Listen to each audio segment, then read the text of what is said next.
내가 알기에는 나의 대속자가 살아계시니 마침내 그가 땅 위에 서실 것이라. 내 가죽이 벗김을 당한 뒤에도 내가 육체 밖에서 하나님을 보리라. 새벽이슬 같은 생명의 기도자 여러분, 주님의 나라의 은혜의 은총의 상수가 날마다 새롭기를 소망합니다. 오늘 우리가 읽어갈 하나님의 말씀은 욥기 19장입니다. 우리는 친구들과 욥의 대화 중에 두 번째 라운드 엘리바스에 이어서 빌닷의 논쟁에 대한 19장에서 욥의 대답을 듣게 됩니다.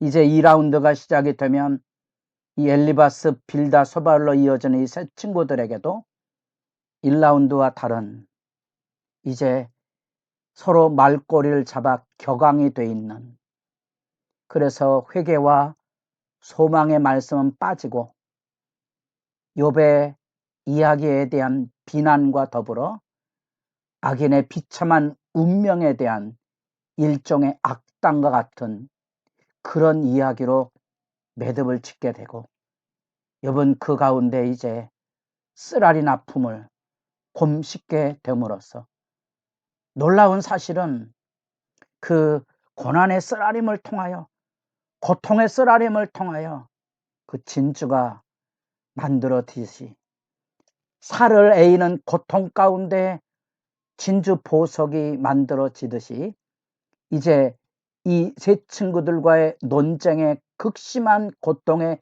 내몰린 욥이 드디어 하나님 앞에, 그리고 우리들에게 보석과 같은 그러한 생명의 말씀을 마음에 아로새기도록 들려주고 있는 장면이 이제 드디어 이 19장 이하부터 나타나기 시작합니다. 그 중에 첫 구절이 19장 25절에 나오는 내가 알기에는 나의 대속자가 살아계시니 마침내 그가 땅 위에 서실 것이라. 나의 주는 살아계시니, 우리에게 너무 익숙한 핸델의 오라트리오 메시아, 3부가 시작되는 아리아가 바로 여기 내 주는 살아계시니 하는 욥기 19장 25절입니다. 그 3부작 할렐루야를 통하여 2부의 영광이 끝나자 3부에는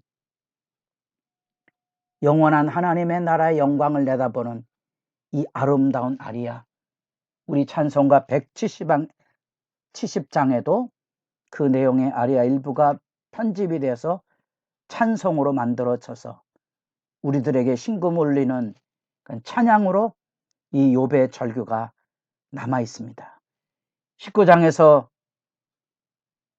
절규하는 욥의 아픔은 친구들을 통한 마음 아픈 모습, 나를 더 이상 괴롭게 하지 말아라 하고 변론을 하며, 고난을 준 것은 내가 죄인이라서, 내가 악인이라서 내 스스로 파멸의 구덩이로 들어가는 것이 아니고 그물을 놓으신 분은 하나님이시고 고통 가운데 짓밟는 이는 하나님이시라는 거죠.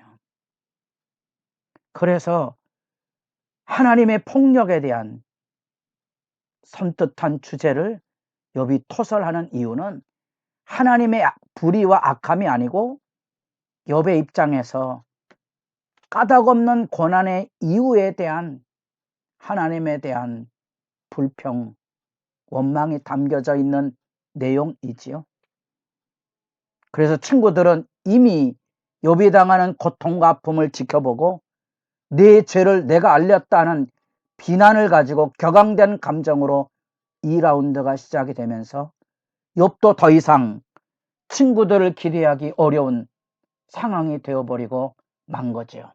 그래서 2절에 너희가 내 마음을 괴롭히며 말로 나를 짓부수기를 어느 때까지 하겠느냐. 너희가 10번이나 나를 학대하고도 부끄러워 아니하는구나.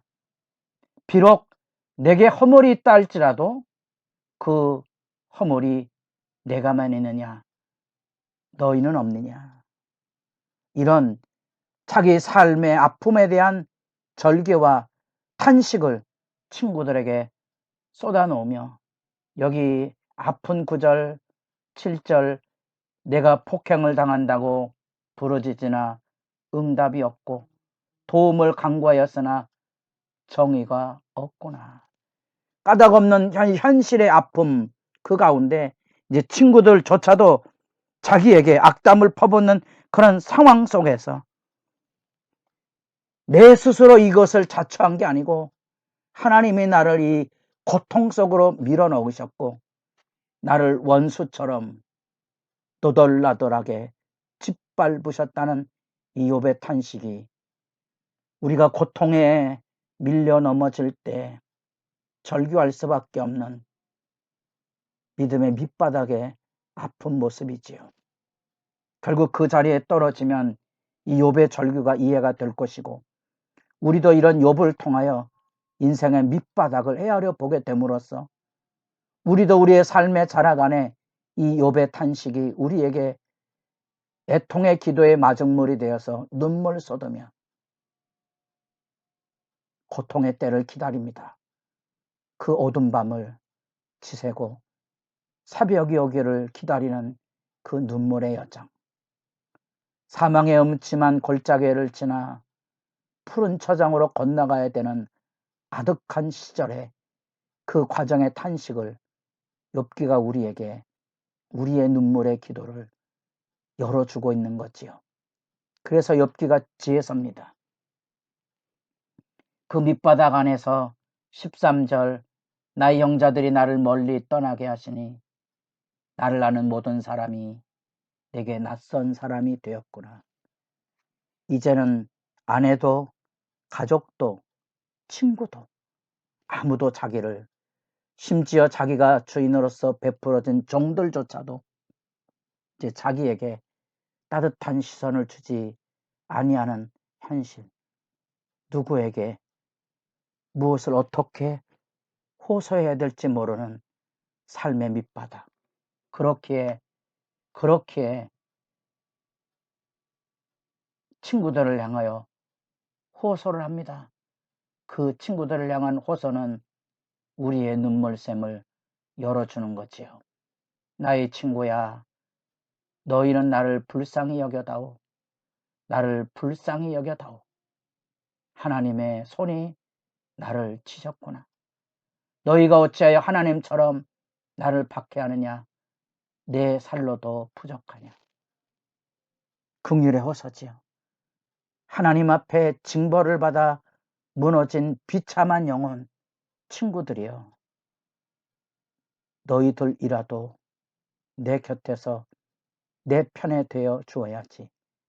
너희들마저도 내게 등 돌리고 나를 비난하고 조롱할 수 있느냐? 그럴 수 있느냐? 이 눈물의 이야기, 우리가 고난의 터널을 지나가 보아야, 우리가 교회를 섬겨도 시련의 풍파가 지나가 보아야 그 사람이 자기를 위한 사람인지 하나님을 사랑하고 교회를 사랑하는 사람인지를 알게 되지요. 그래서 고난의 깊이를 가지고 있어야 됩니다. 그래야 사람을 품을 수 있습니다. 어른이 되어가는 거지요. 지혜를 갖게 되는 겁니다. 비로소 어린아이들의 투정과 망둥이가 뛰는 것 같은 상처난 영혼의 벌거벗은 아우성을 묵묵히 지켜보고 기다려주고 안아줄 수 있다는 사실입니다. 그것이 지혜자입니다. 그것이 믿음의 성숙되어가는 어른과 같은 하나님의 일꾼입니다. 이 사람들이 하나님의 교회를 교회되게 하는 미랄이지요. 고난이 우리에게 쓰라리지만 우리는 그 고난을 통하여 믿음의 진실과 깊이와 넓이와 영광을 알게 된다는 거 기억하셔야 될 것입니다. 그리고 이제 살아계신 하나님에게로 가죠. 내가 알기에는 내가 알기에는 나의 대속자가 살아계시니, 나의 대속자가 살아계시니 이 욥의 고난의 여정에 피할 것은 하나님밖에 없는데, 그래서 드디어 우리가 살펴봤던 하나님하고 나 사이의 판결자, 9장 33절에 나타나고 있는 하나님과 나 사이에 중보를 해줄 중재자, 여기 나의 대속자, 구약성경의 중귀한 고엘 개념, 고통받는 사람들 가장 가까운 친척이 대신 빚을 갚아주고 원수에게서 돌봐주고 피해 복수자들에게 울타리가 되어주는 고엘 그 대속자, 나의 대속자가 살아계시니 마침내 그가 땅 위에 서실 것이라. 욥의 이 대속자가 어디에 있습니까? 우리가 예수 믿는 사람이기에 예수님의 역할이 무엇인지를 비로소 우리가 이 욥의 지혜로부터 우리가 발견하게 되는 거죠. 내 가족이 벗김 당한 뒤에도 내가 육체 밖에서 하나님을 보리라. 그 고통의 깊은 수렁 앞에 욥이 절규하면서 내 살이 뭉그러지고 난 이후에 현실의 고통뿐 아니라 이제 죽음이라는 나락에 떨어져도 그 후에 내가 이 육체 밖에서 하나님을 뵐 것이라는 기대감이, 여기 변론의 소용돌이 속에 고통 가운데 울부짖는 이욥에게서 보는 하나님을 향한 진정한 눈물의 기도요, 소망입니다. 여러분의 기도가 깊어져 갈 수 있기를 바랍니다.